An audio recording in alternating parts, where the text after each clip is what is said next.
I welcome you all for the 15th lecture of Animal Ecology, and in today's lecture we are going to study about population interactions.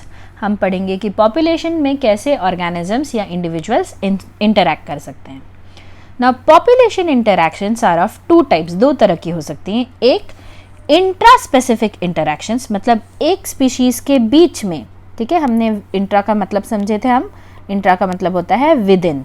So the interactions within a species is called as intraspecific interactions, and interactions between species is called as interspecific interaction. मतलब एक ही species के अपने में जो interactions होते हैं वो intraspecific हो गए, और एक स्पीशीज दूसरी स्पीशीज के साथ जब इंटरैक्ट करती है we call it as interspecific interactions. Okay, तो चलिए दोनों टाइप के इंटरैक्शन हम एक एक करके डिटेल में पढ़ते हैं. तो पहला, first one, that is intra specific interactions. Okay, now intra-specific interactions are the ones which take place or which are taking place between the individuals of the same population of same species. ठीक है, same population of same species. एक ही species के एक ही population में जब हम interactions देखते हैं तो हम उसको बोलते हैं intra-specific interaction. ठीक है, the most common type of interaction in this is the competition. ठीक है, कंपटीशन ही दिखता है कि एक ही, जैसे मैंने आपको एग्जांपल दिया था पिछले लेक्चर्स में, याद है, फ्रॉग एग्स ले करता है पॉन्ड में, और जितने टैडपोल्स बनते हैं वो एक दूसरे से कॉम्पीट करते हैं. So such kind of interaction is a intra specific interaction. The competition between the individual is always for either food, water, shelter, space और मेट. ठीक है, अलग अलग तरीके के हमको कंपटीशन दिखते हैं. फूड के लिए दिख सकता है कि एक दूसरे को ये करके हम खाना पहले हमको मिल जाए. ठीक है, ऐसे दिखता है हमको. इवन ह्यूमंस में दिखता है कि कहीं अगर खाना मिल रहा रहेगा तो लोग एक दूसरे को ढकेल के भी जाते हैं. कभी कभी हमको ऐसे देखने के लिए मिलता है. ठीक है, एक इसमें आगे चल के मैं एक फैक्टर बताऊंगी जो बहुत इंपॉर्टेंट है. आप बोलोगे ऐसे थोड़ी होता है कि हम हमेशा जाके ढकेल के खाना लेते हैं, ऐसा नहीं होता है. लेकिन कब होता है ये हम बाद में मैं बताती हूँ. उसका एक की इम्पॉर्टेंट फीचर है जिसके होने से ये कॉम्पिटिशन सारा अफेक्ट होता है. आगे देखेंगे हम लोग. Let's see other example, that is water. Food के लिए हो सकता है, पानी के लिए हो सकता है, शेल्टर के लिए मतलब जगह के लिए हो सकता है ना. जैसे हम बस में जाके बैठते हैं तो हम कैसे बस में जगह रख देते हैं, कुछ सामान रख देते हैं, हमारे फ्रेंड आने वाले या हमारा कोई आने वाला है तो उसके लिए हम सीट रिजर्व करते हैं ना. तो that is a kind of shelter, that is space we are reserving. Shelter तो खैर घर हो गया, स्पेस का ये एग्जाम्पल हुआ. शेल्टर की जगह स्पेस हो गया. ठीक है, तो शेल्टर के लिए, फूड के लिए, वाटर के लिए, एंड लास्टली मेट के लिए. मेट के लिए जो ये कंपटीशन है ये बहुत ही ज़्यादा कॉमन और इजीली सीन फीचर है. I could have put pictures over here, पर क्योंकि पिक्चर्स कॉपीराइटेड थे इसलिए मैंने यहाँ पे आपके वीडियो में पिक्चर्स इंक्लूड नहीं किए हैं. लेकिन आप गूगल में सर्च कर सकते हो कंपटीशन फॉर मेट सिलेक्शन. ठीक है, आपको दिखेगा बहुत सारे पॉपुलेशन में, बहुत सारे एनिमल्स में males compete so that after the competition whoever wins gets to mate with the female. ठीक है, मेल्स जो है इनके बीच में कंपटीशन होती है. बहुत सारे बर्ड्स में दिखते हैं, एनिमल्स में दिखते हैं. ठीक है, so such kind of thing is seen. It is a competition. The most dominant one जो रहता है that wins and mates with the female. जैसे एग्जाम्पल है एलिफेंट सील का एग्जाम्पल मैं दूंगी. एलिफेंट सील में मेल्स जो रहते हैं ये बहुत रिगरस इनके बीच में फाइट होता है, और वो इतना रिगरस फाइट होता है कि the other male, the one who is not winning, जो हार रहा है, that can even die brutally. मतलब वो इतने इंजर हो जाते हैं कि दूसरा वाला मर जाएगा, इस स्टेज पे चले जाते हैं. And the one who wins gets to mate with maximum number of females of that population. ठीक है. So this is a kind of population. And हमने सेक्स रेशियो के बारे में पढ़ा था. तो एलिफेंट सील में ना इस तरह से सेक्स रेशियो इक्वल नहीं मेंटेन होता है. There are more number of females as compare to males. Comparatively males जो रहते हैं वो कम रहते हैं. और इसमें होता भी ऐसे है कि एज स्ट्रक्चर भी इन्वॉल्व है. इसमें क्या होता है, यंग मेल्स अपनी पोजीशन पाने के लिए फाइट करते हैं, और क्योंकि वो यंग रहते हैं तो वो जो मैच्योर और मेल्स हैं उनसे फाइट ज़्यादा करके हारते भी हैं. ठीक है. तो ये एक तरह का आप बोल सकते हो एक डायनामिक है जो एलिफेंट सील्स में हमको देखने के लिए मिलता है.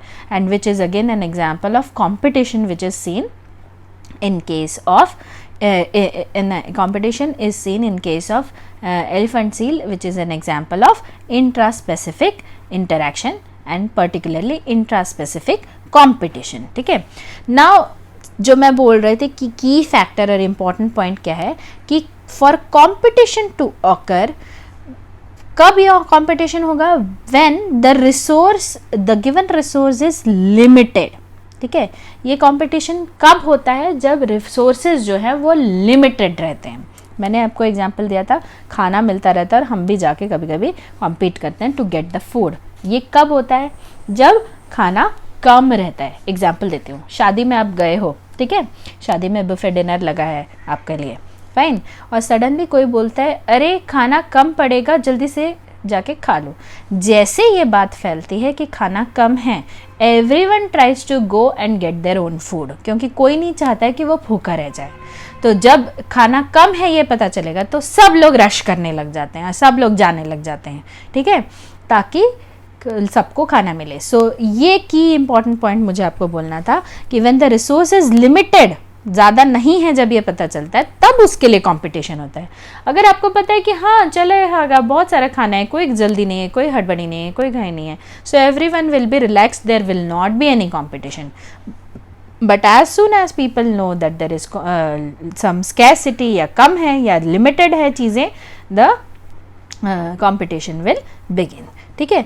The resources, when if the resources are unlimited, जब ऐसा होता है कि रिसोर्सेज अनलिमिटेड है, तब ऐसे केस में कंपटीशन नहीं होता है.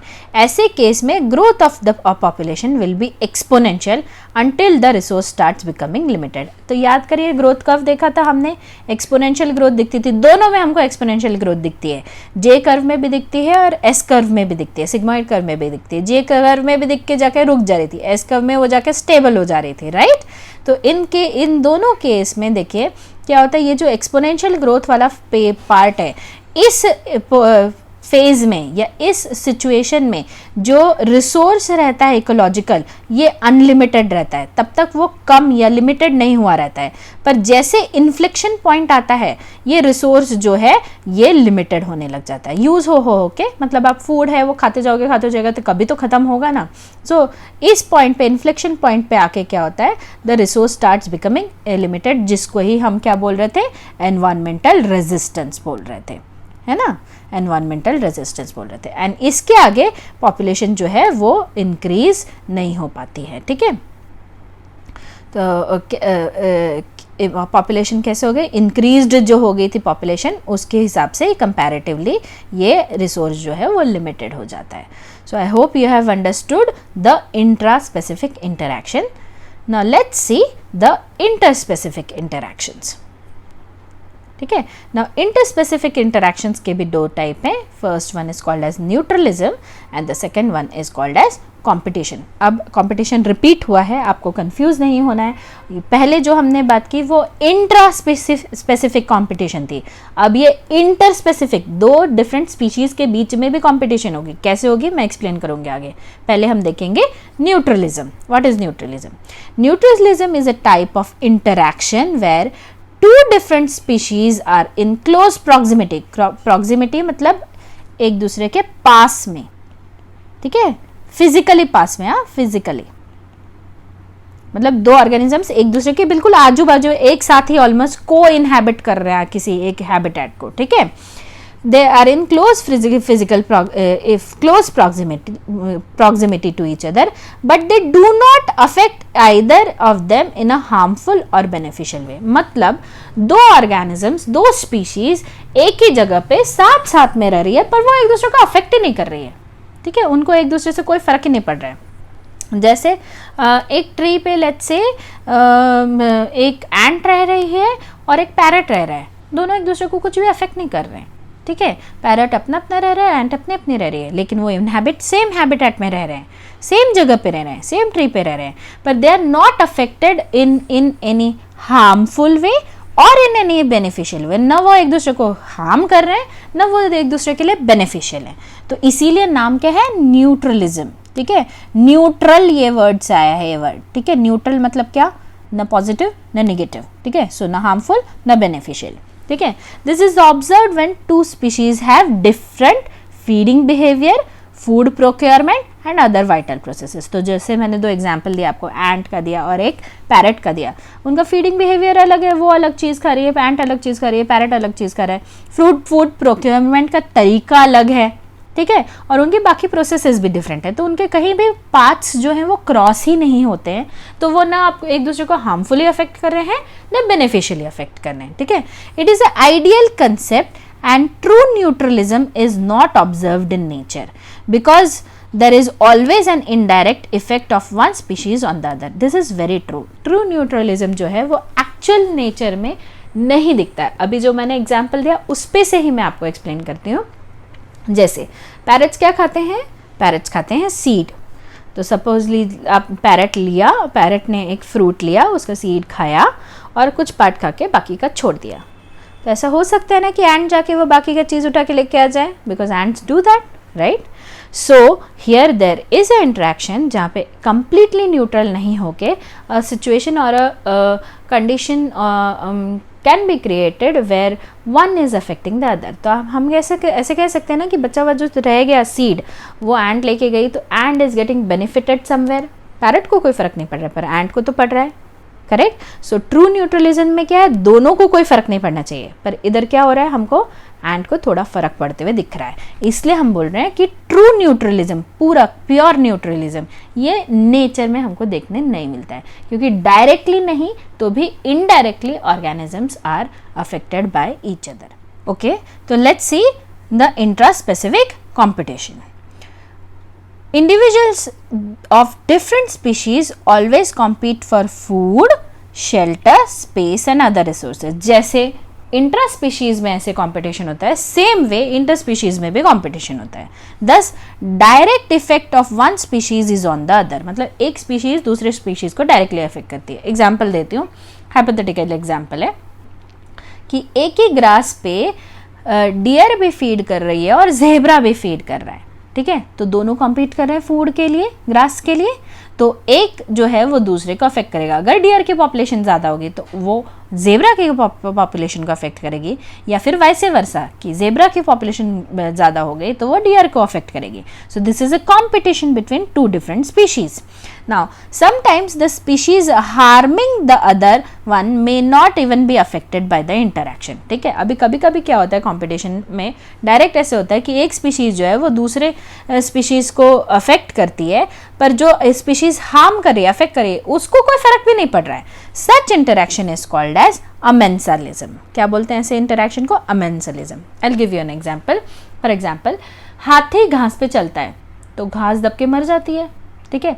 हाथी को कोई फर्क नहीं पड़ रहा है, पर द ग्रास इज डाइंग, ठीक है। ग्रास को फर्क पड़ रहा है, the elephant is harming the grass, ठीक है। तो दो डिफरेंट स्पीशीज हो गए, एक प्लांट स्पीशीज है ग्रास और दूसरी एनिमल स्पीशीज है elephant. Elephant is not getting affected but the plant species is getting affected. Such a interaction is called as amensalism, कि जिसमें एक को कोई फर्क नहीं पड़ रहा है और दूसरे को हार्मफुल इफेक्ट हो रहा है, ठीक है। Now moreover the competitive interactions between closely related species result in ecological separation of two species and this is called as Gauss's principle। अब ये क्या होता है, जब हम क्लोजली रिलेटेड स्पीशीज़ की बात कर रहे हैं, ठीक है। यहाँ पे दो स्पीशीज़ कैसी हम बोल रहे हैं, इंटर स्पेसिफिक है, मतलब दो स्पीशीज़ आई, लेकिन दो कौन सी स्पीशीज़ की हम बात कर रहे हैं, एक ही ऑर्गेनिज्म की दो स्पीशीज़, लेट्स से A1 है एक और A2 है। क्योंकि ये ए हम देख रहे हैं मतलब सेम ये क्लोजली रिलेटेड है, एक स्पीशीज़ हो गई, एक स्पीशीज़ हो गई, ठीक है। लेट्स से बर्ड की एक स्पीशीज़ है और एक दूसरी भी उससे क्लोजली रिलेटेड। तो जब क्लोजली रिलेटेड स्पीशीज़ है, same genus and different species, ठीक है, genus is same and species is different, ऐसे केस में जब कॉम्पिटिटिव इंटरैक्शन होता है तो दो स्पीशीज जो है वो इकोलॉजिकली सेपरेट हो जाती है। नेचुरल पॉपुलेशन में दोनों स्पीशीज जो है वो इकोलॉजिकली अलग हो जाती है, सेपरेट हो जाती है, and this is called as Gause's principle. तो let's see Gause's principle in detail. As per this principle, the two closely related species remains ecologically separated due to interspecific competition. अब क्या होता है, जीनस सेम है और species different है, तो वो वैसे देखा जाए तो क्लोजली रिलेटेड हो गए दोनों स्पीशीज। तो अपनी एंटिटी मेंटेन करने के लिए दोनों स्पीशीज क्या करती है, नेचर में खुद को इकोलॉजिकली सेपरेटेड रखती है। वो क्या करती है, एक दूसरे से मिक्स नहीं होती है, खुद को इकोलॉजिकली सेपरेट रखती है। क्यों रखती है, क्योंकि वो जितना पास आएंगे उनके बीच का कॉम्पिटिशन और बढ़ेगा, ठीक है, एंड इट विल थ्रेटन, क्या उनके एग्जिस्टेंस को थ्रेटन कर सकता है, इसीलिए दोनों क्या करती है, खुद को इकोलॉजिकली सेपरेटेड रखती है। This principle was proved bye C.S. Gauss with the help of organism, unicellular organism that is paramecium। आपको पता है ये organism स्लिपर शेप्ड रहता है, स्लिपर एनिमलक्यूल भी बोलते हैं इसको, पैरामेशियम। उन्होंने क्या किया, he cultured two species of paramecium, he cultured two species of paramecium, one was paramecium aurelia and the other one was paramecium caudatum. दो ऐसे अलग अलग स्पीशीज उन्होंने कल्चर की। पैरामेशियम ऑरेलिया छोटी होती है साइज में कंपैरेटिव टू पैरामेशियम कॉडाटम, ठीक है। उसके बाद उन्होंने ये जब कल्चर किया तो इन्होंने किस तरह से कल्चर किया, इन्होंने पहला कल्चर में पैरामेशियम ऑरेलिया सिर्फ ग्रो किया, इंडिविजुअल कल्चर। दूसरा कल्चर किया उन्होंने पैरामेशियम कॉडाटम का, इंडिविजुअल कल्चर। और तीसरा कल्चर किया जहां उन्होंने पैरामेशियम ऑरेलिया और कॉडाटम को मिक्स किया, मतलब मिक्स कल्चर। तो उन्होंने टेक्निकली 3 कल्चर किए, एक पैरामेशियम ऑरेलिया का, एक पैरामेशियम कॉडाटम का और तीसरा दोनों का मिक्स्ड कल्चर, ठीक है। और उसके बाद उनके सर्वाइवल रेट्स जो हैं वो उन्होंने प्लॉट किए। I'll show you with the help of diagram, I will explain। तो what he observed, देखो ये पैरामेशियम ऑरेलिया का है, ये पैरामेशियम कॉडाटम का है और ये मिक्स कल्चर का है। उन्होंने क्या देखा कि जब उन्होंने पॉपुलेशन डेंसिटी को प्लॉट किया टाइम के against, he plotted population density against time, उनको ग्रोथ कर्व कुछ इस तरह से मिला, एक स्टेबल ग्रोथ कर्व मिला। किसके लिए, पैरामेशियम ऑरेलिया के लिए, ठीक है। सेम थिंग उनको सिमिलर ग्रोथ कर्व मिला पैरामेशियम कॉडाटम के लिए भी, ठीक है। दोनों कल्चर के लिए उनको सेम ग्रोथ कर्व मिला, fine, there was no difference. पर जब उन्होंने मिक्स किया तब उनको क्या दिखा, पैरामेशियम ऑरेलिया तो still same type of growth curve दिखा रहा है, but paramecium caudatum is showing a decline in its number and it is separating, and from that he concluded that the two species, closely related species, always separate out ecologically and they do not want to stay together or grow together or live in the same ecological habitat। तो अकेले जब हम कॉडाटम को, हम नहीं, अकेले जब उन्होंने कॉडाटम को ग्रो किया था, it was showing a proper growth curve, but when it was grown along with Aurelia it was not able to grow that well. That means Paramecium aurelia was in a way more dominating as compared to Paramecium caudatum.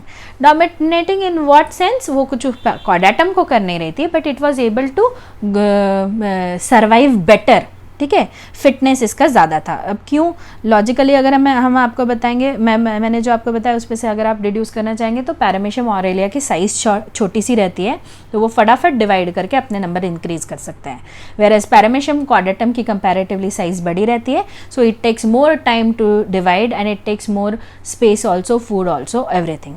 Hence जब आप mix culture करते हैं, ये हम experimentally खुद भी करके देख सकते हैं कि जब आप मिक्स कल्चर करते हैं, अब आगे चलोगे हायर क्लासेस में जाओगे तो जूलॉजी में आपको ये एक्सपेरिमेंट है पैरामेशियम के स्ट्रेन्स या पैरामेशियम को आइसोलेट करके कल्चर करने का। तो अब देखोगे जब मिक्स कल्चर हम करते हैं ना, तो उसमें हमको ऑरेलिया ही ज़्यादा दिखता है, पैरामेशियम ऑरेलिया, और कॉडाटम बहुत कम दिखता है। वेरएज कॉडाटम का अगर आप प्योर कल्चर करोगे तो वो अच्छे से ग्रो होते हुए आपको दिखेगा, लेकिन मिक्स कल्चर में वो अच्छे से आपको ग्रो होते हुए नहीं दिखता है।